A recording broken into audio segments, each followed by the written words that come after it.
Kurdên êzidiyên devera Şingal di karasada sêheş da tuşî rêdanekê bûn bi navê Xezû. Bi gotina wan çi cudahî nebûn digel heşt enfalên li sala heştê û heştê ku devera wan wî demî neketibû ber pêla enfalan. كامبينا عالية دوباره كرنا في أنفالا كريمة ده هبو وقتو أف نفسها و إريشة وهات يسرما كو شنو أم كردن.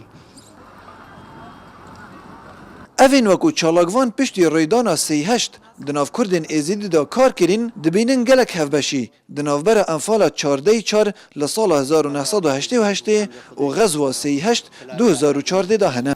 نا بعسيا كس قبول كر نا داعش كسي قبول كان هر دو شك اف قاسمه اتنا بينان دايهي يا قاسمه دو يكو هر دو كردن قاسمه سي كو هر دو کا کومل کو جیوت کرین قاسمه چاره کو جنوب پچوکل انفال برن جنوب پچوکل ودرشک برن قاسمه دي كو بدنجيكا يا نا طبيعي دولة عربي وهي بوفان هر دو کومل کو جیا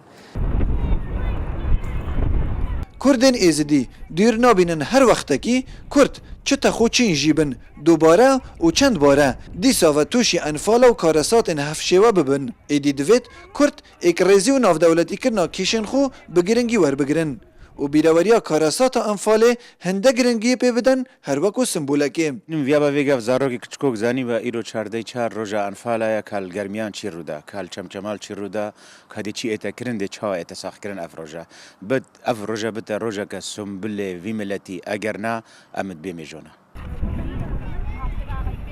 Çalakvanên Kurdên êzidî dibêjin renge Kurdan wisa hezir kirbît enfal piştî çardey çarî sala 1988 tinê êdî wekû çîrokek dê dubare bît eve. Belê li sêy heştî 2014 wekû rêdan dubare bû ve.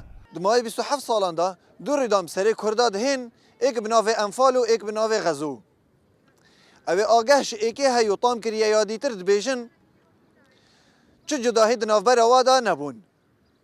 Çünkü ek akliyet û ek raftar serderî hate kirin. Yusuf Ahmed Rodaw, Kempa Şariya.